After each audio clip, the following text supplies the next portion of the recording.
Governor of Minnesota and Democratic vice presidential candidate Tim Walz has been subpoenaed for records over a $250 million fraud that happened under his watch. Now, this story has been confirmed by multiple sources. According to the New York Post, Tim Walz hit with House subpoena for records on $250 million Minnesota COVID fraud. The Hill also confirms this. House Education Committee subpoenas Walz over Minnesota nonprofits COVID-19 fraud. I do have an issue with how NBC covered this because they made it seem as if it was just a Republican witch hunt, and they minimized the fraud aspect. They called it a scheme. Republican House panel subpoenas Governor Walz in investigation of Minnesota nonprofit that ran a COVID AIDS scheme. So again, they make it seem like it's the Republicans just trying to persecute Tim Walz, and they minimize the fraud aspect by calling it a scheme. Just my opinion, but I didn't like how they covered that, and The Guardian did the same thing. Republican-led House panel subpoenas Tim Walz over $200 million COVID relief fraud. Before I analyze this story and give you my thoughts, for those of you who watch the channel, you know that I like to play footage. I like to play news clips to prove that what I'm saying is true. Well, unfortunately, even though this news broke a few hours ago, I was unable to find any coverage of it on CNN, MSNBC, ABC, CBS, and heck, even Fox News. Now, that's not to say they haven't covered it. Maybe I missed it. Maybe I couldn't find the footage online. But since the news networks, to my knowledge, haven't done their job, I created my own special report, so I'll let you guys view this before we dive in. Governor Tim Walz, along with officials from the Minnesota Department of Education and the United States Department of Agriculture, have been subpoenaed by the House Education and Workforce Committee to provide records related to a $250 million fraud involving Feeding Our Future, a nonprofit accused of defrauding federal COVID-19 relief funds. Feeding Our Future allegedly submitted fake names of children to claim meal reimbursements from federal child nutrition programs during the COVID-19 pandemic. The funds, which were intended to feed low-income children, were instead used by the organization's operators to purchase luxury goods, such as cars and real estate in countries like Turkey and Kenya. Federal prosecutors have charged over 70 people in connection with this fraud, calling it one of the largest pandemic-related frauds in the nation. To date, 18 individuals have pleaded guilty and 5 have been convicted. A state audit revealed that Minnesota Department of Education failed to provide adequate oversight of the nonprofit. The audit criticized the department for, quote, creating opportunities for fraud, end quote, through its actions and inactions, including ignoring red flags about Feeding Our Future's activities prior to the pandemic. Governor Tim Walz has acknowledged that he became aware of suspicious activity by Feeding Our Future as early as November 2020. Despite attempts to halt the payments, he stated that court rulings forced the continuation of funds to the organization.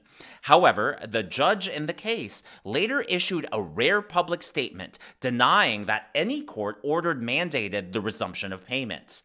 The investigation into the fraud has gained significant attention due to Governor Tim Walz's recent nomination as the Democrat vice presidential candidate alongside Kamala Harris in the 2024 election. Republicans are investigating Walz's role in the fraud, his ties to China, and Kamala Harris's duties on migration policy as part of broader political attacks. Democrats, including Representative Maxwell Frost, have accused the House Republicans of using the investigation as a political tool to undermine the Democratic presidential ticket. Representative Maxwell Frost referred to the investigation as an abuse of official resources for campaign purposes. The House committee also subpoenaed the United States Department of Agriculture Secretary Tom Vilsack and Agriculture Inspector General Phyllis Fong for documents on how federal funds were monitored and administered through the department's child nutrition programs. Governor Tim Walz, Minnesota Department of Education Commissioner Willie Jett, United States Department of Agriculture Secretary Tom Vilsack, and others have until September 18 to provide the requested documents to the committee. Despite multiple voluntary requests over the past 10 months,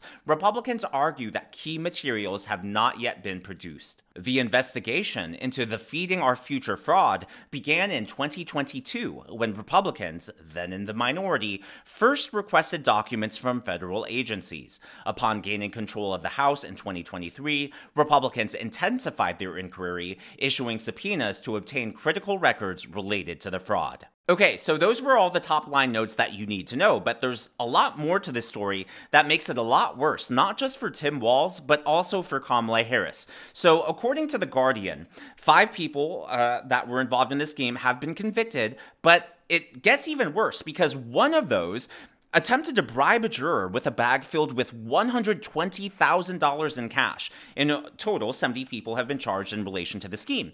Now, how many people? I get there are some wealthy people out there and some financially responsible people, but how many people just randomly have $120,000 in cash laying around? If I were a betting person, I would bet that that money came from the COVID relief fund. So not only did people involved in this nonprofit misuse the COVID relief funds, but they probably also used the taxpayer money to try to bribe the jurors so that they would get off, be innocent, and be free. So I think that's really disgusting. The Guardian also confirms that Walz defended the department, but acknowledged that there were improvements to be made in oversight after a state audit found that the department's lacking oversight created opportunities for fraud. So he knew that this was happening. He was aware that this was going on. Walz's defense in all of this was, well, no one actually involved in the state committed any fraud. This was all from the nonprofit. But that's the issue. As head of the executive branch of your state, you are responsible for knowing what's happening under you. I mean, that's the whole point of the executive. Think about it this way. If you are a business owner, or if you're the CEO of a mega corporation, are you not responsible for all the different departments under you? Do you not take the blame when something goes wrong? Do you not take the blame, for insider trading or for corruption or for corporate losses? I mean, if that happens in the private sector, how much more should it be in the public sector, when you're supposed to be a public servant, when your voting populace, when your voters have entrusted you to run the state? And then I'm going to bring this back up because at the bottom there, they simply didn't do as much due diligence as they should have, Walz said after the audit report. They simply didn't do enough due diligence. If he can't even take responsibility for something this small, and I'm not calling it small, I get $250 million in fraud is a big deal, but it's not like he's currently vice president. You know what I'm saying? If he can't take responsibility for something like this on a state level, how much less can we trust him to sit in the Oval Office? I mean, he's running to be vice president, literally a heartbeat away from the presidency.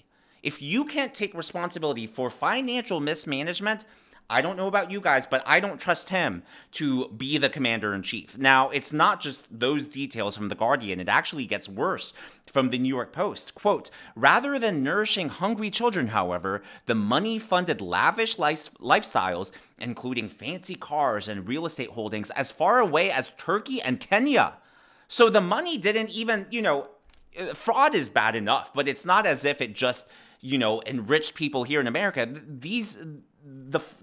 Our money went to places as far as Turkey and Kenya, which is disgusting for the operators of a fraudulent Minneapolis-based nonprofit Feeding Our Future, which we all know. So what I take issue with NBC and The Guardian and all these other news sources, I referenced earlier, I was upset with how they framed the whole thing as a House or a Republican-led investigation.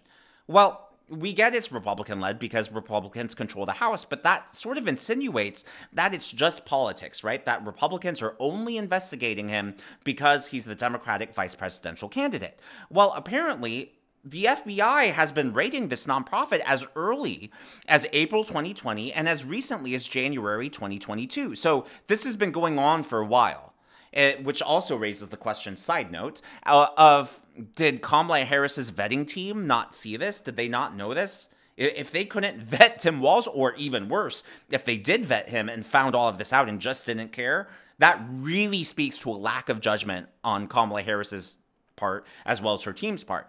But the New York Post also confirms at least 70 people, which I already reported, were initially charged for their involvement in the, quote, depraved and brazen gambit, as one prosecutor put it, between April 2020 and April 2022, when the FBI conducted raids of the fake nonprofit. So, again, this is nothing recent. The raids happening as recently, or if you want to frame it as far ago as 2022. So well before Tim Walz was even considered to be the vice presidential candidate. Walz knew that this happened. He admitted to the Minnesota Reformer that he knew of the suspicious activity as early as 2020, November 2020. So he was aware. But even though he was aware, next paragraph, he allowed the payments to continue after Feeding Our Future sued the department and they claimed racial discrimination. Oh, how, you know, just like very normal for the left, very normal for Democrats. Being bullied on the basis of race, and instead of investigating the nonprofit, he allowed himself to be bullied on race and allowed this fraud, this scheme, to defraud the United States taxpayers of $250 million. He ended up being admonished by the judge. Ramsey County District Judge John Guthman responded by taking a rare step of issuing a statement to the press to correct the, quote, inaccurate statements by the governor. Sound familiar? I mean, Tim Walz has inaccurately stated his rank in the military. He's inaccurately stated that he's carried weapons of war. Not my words, those are his. I'm just reporting what he said. Into combat zones in Afghanistan when he went to Italy to provide support. But he was admonished by the judge. The quote, the Department of Education voluntarily resumed payments and informed the court that Feeding Our Future resolved the serious deficiencies that prompted it to suspend payments temporarily, Guthman said. The judge said. All of the Minnesota Department of Education and food reimbursement payments to Feeding Our Future were made voluntarily without any court order. So in other words, just to clarify this, Tim Walz, his defense was, well, the court ordered me to keep making these payments to Feeding Our Future. But what the judge is saying is that the Department of Education in Minnesota, under, again, Tim Walz, made the reimbursements temporarily. There was no court order. And again, based on what I showed you earlier, the reason this continued voluntarily was because he was pressured based on race. Remember, they made the lawsuits alleging racial discrimination.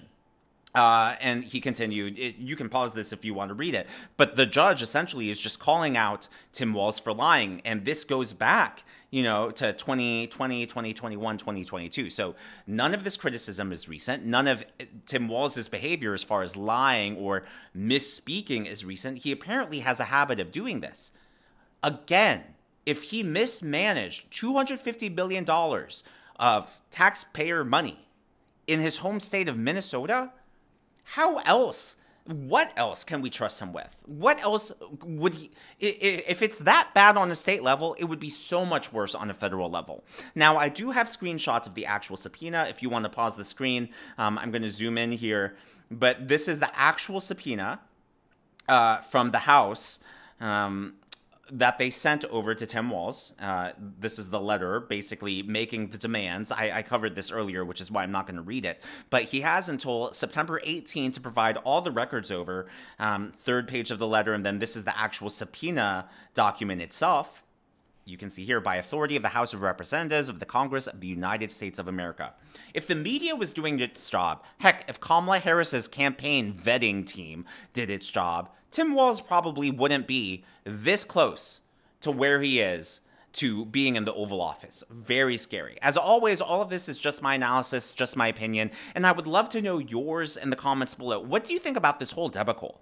Do you trust Tim Walz? I mean, do you think that this was just an innocent mistake and he was just, you know, trying to help a nonprofit and, you know, $250 million, you know, it's just a drop in the bucket when the national deficit is trillions of dollars. Who cares about that? Or do you think that this immediately disqualifies him from being the Democratic candidate for vice president? Let me know your thoughts in the comments below. If you haven't already, please be sure to give me a thumbs up. I know it's a simple thing to ask, but it really does help me in the algorithm to reach more viewers like you. Be sure to smash that subscribe button and to check out one of these videos.